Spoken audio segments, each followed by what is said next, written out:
What he's talking about. It was like offensive defense kind of by him. You know? Yeah. Okay. 5, 4, 3, 2. It's almost time for Ireland versus South Africa. You are welcome to the Aviva fan studio. It's off the ball with you for the next little while. Come on, Ireland! We've a rowdy studio audience with us here for the evening, and as you can see, we've a couple of Ireland internationals to join us as well. Fergus McFadden and Niamh Briggs. You're very welcome, folks. We were just chatting to some of our winners here. We had put out a call on social media during the week for the best question, the winner of which is going to come and join us in studio. We had some really good entrants on #Aviva fan studio, including one from Sean Cronin. Yeah. Apparently you've got dusty flip-flops. Yeah, apparently, but I was just saying to you there that the ironic thing is that Sean actually leaves his flip-flops in my place, whereas he was accusing me of doing that to him, so I'm not really sure what he's getting at. Maybe he was looking for a ticket up here, but he didn't get one. We actually did offer him. We did offer him, but he said, no, look, what can you do? We might see him a bit later in the series. You're welcome to the Aviva fan studio. Mike McCarthy has joined us as well. We're going to get him into the action very shortly as well and get into some amazing... Mike has had to leave us. He's a lead call-up. The rowdy crowd just got rowdier. I mean, they're only in the studio about a half an hour, but the drinks are going down well. So yeah, we've lots of good stuff to come. Do get in contact with us on that #. Leave a comment as well on our Facebook page. We'll bring you some of that good stuff over the next little while. We've got some amazing talking points here as well, including my own favourite here, a key debut. Yeah. A key debut. Yeah. That's where we're not going to start with that. We're going to start with big box tests. So the idea that this is sort of probably going to be the toughest test of the Guinness November series. It's South Africa first up. We're favourites to win it, and I don't know if that necessarily suits an Irish mindset, Niamh. Yeah, look, I think we're always got that fight and wanting to be the underdog. I think as Irish, it doesn't have to be the rugby. It can be the soccer team. It can be any team. But yeah, no, I think that Joe will have them well prepared. I think he'll be secretly delighted that they're starting strong. They have to start strong in the Six Nations as well. Got caught on the hop last year against Scotland, and going into the World Cup 2019, it's a big test, first game as well. So yeah, I think he'll be secretly thinking this is going to be a good stern test for us. We have to hit the ground running. If we don't, they're just going to steamroll us. What sort of little tricks is Joe Schmidt going to have pulled out of the cabinet this week, Fergus, in terms of getting them straight up to speed for the box? Yeah, I think obviously with the 2 weeks that we had together, or that they had together, is not a lot of time. So we would have just tried to get as much consistency as possible within the training. Get the matchups that are together in the centre and the second row used to each other, and repping as much as possible. So all that work is done now, and I suppose Joe is the type of coach that he'll definitely have a game plan. That you'll see a few potential set moves where he could break them down over 3 or 4 phases and score, where he's like analysed them and seeing weaknesses and will attack that. So I could definitely see that coming out today. And with any kind of Springboks team, they're obviously a big, physical, aggressive team. They've been battle-hardened.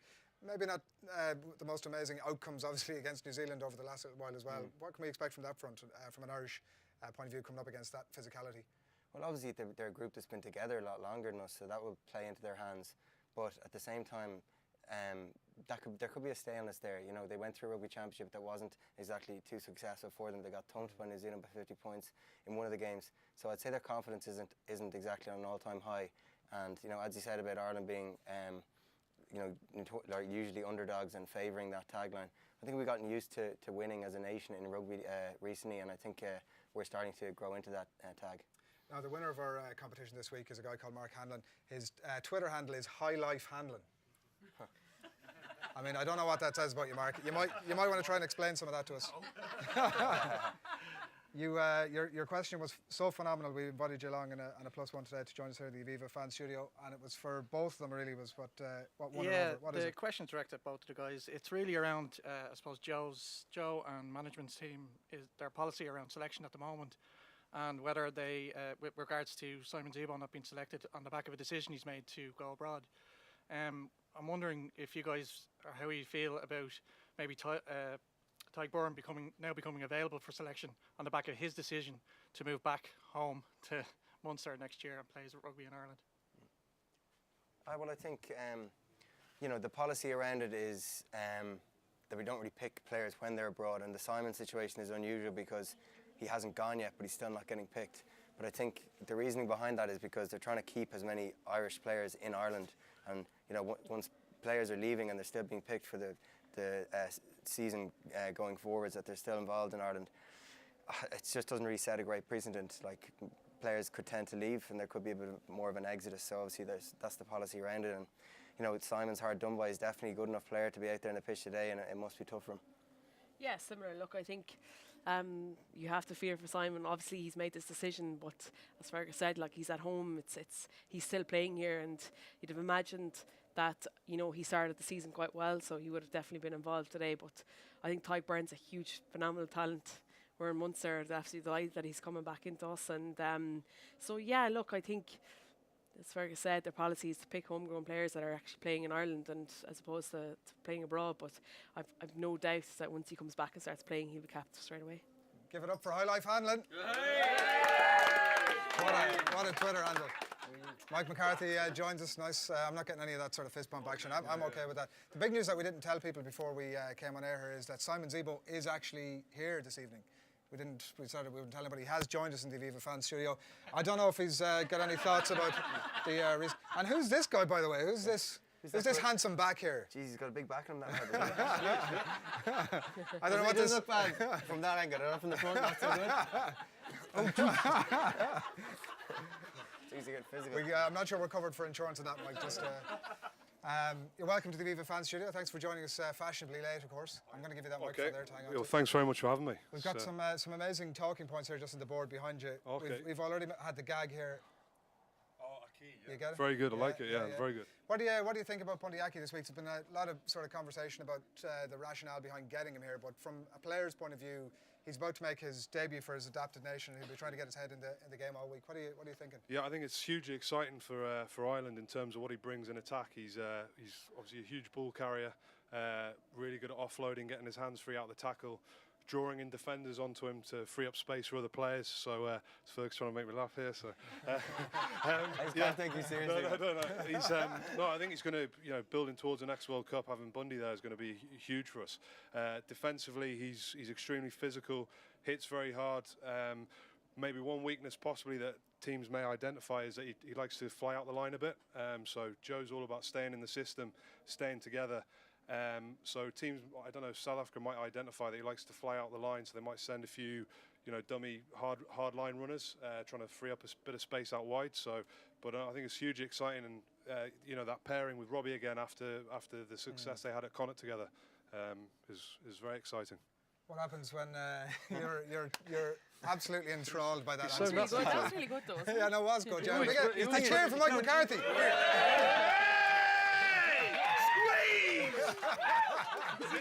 This is what he does to me in the change room. This is what he used to do to me. You got to look at it from my perspective. So he's rugby tagged me 1 minute, and he's giving this ridiculously polished answer the next. So I just can't keep up. He set the standard. He set the standard. Yeah. Set the standard in both counts. It's like he had learnt off the past 2 days. Talk to us about Bundy Aki, and particularly, so it's himself and Robbie today when if you were here earlier on, you would have been up to speed with all of this stuff.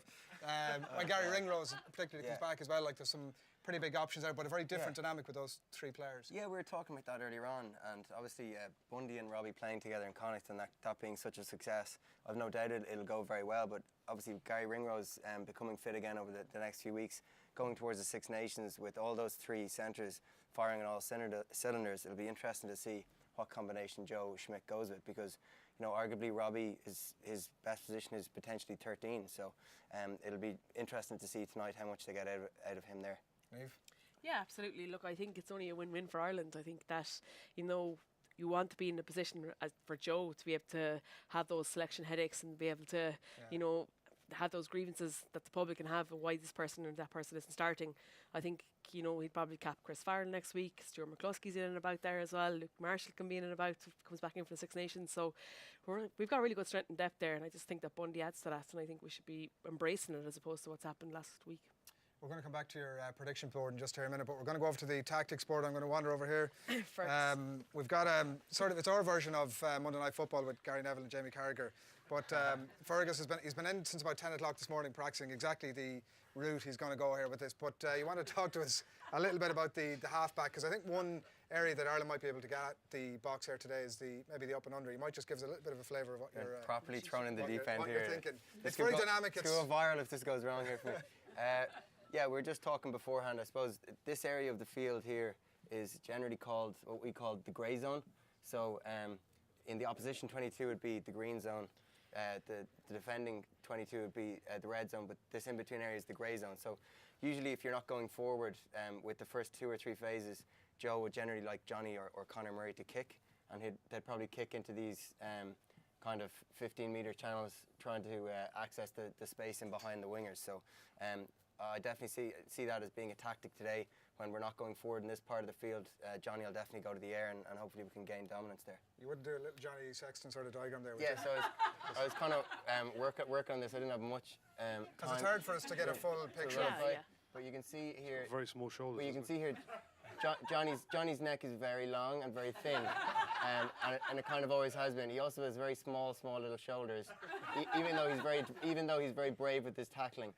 And then he's got these really big boots like this for kicking his goals. He's so got that's Johnny Sexton. turnips for feet. There it Also, is. his right shoulder is slightly bigger than his left, apparently. Yeah, it was always, that's because he's got a chip in his shoulder. That's why. Good reply. We're going to go over here and just get your predictions before we leave this rowdy Aviva fan studio and just see what you're thinking. Yeah. I mean, I'm hoping we're all sort of headed in one direction here. How am I going to do this? So Ireland, South Africa, Fergus. Is Get in there. Let's see. Bagsy lost. So we're going to hold Okay. you to this, obviously, at the end of the game. We're going to come back. We're going to be back on at half-time for some more analysis at half-time. We'll come back at full-time as well, so we're going to hold you to this. Okay, I'm going to go. Mike's buying you some time there by There's waving at his fans in the there's audience. no pressure on this, Ferg. Like, we want to get it done before the match. Yeah, Oh, we just do sorry. the anthem. You're just Yeah. holding up the anthems, Okay. Fergus. It's fine. No. Take your time. 23, 15. 23-15. Oh, that's similar to. That was similar to mine.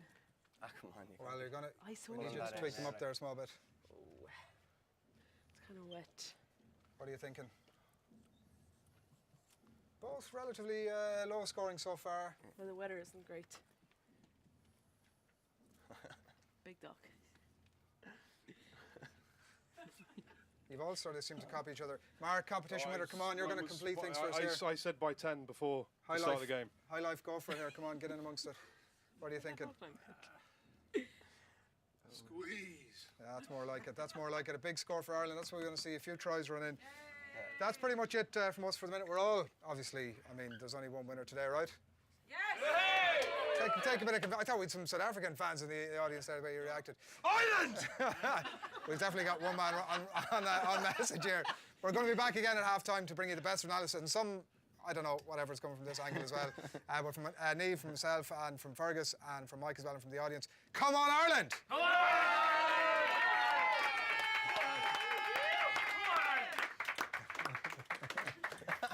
Mike, you can relax now. That's Can I sit in the chair? Do we need to keep this stuff on, or? yeah. I'd say you might as well keep it on. Oh, cool.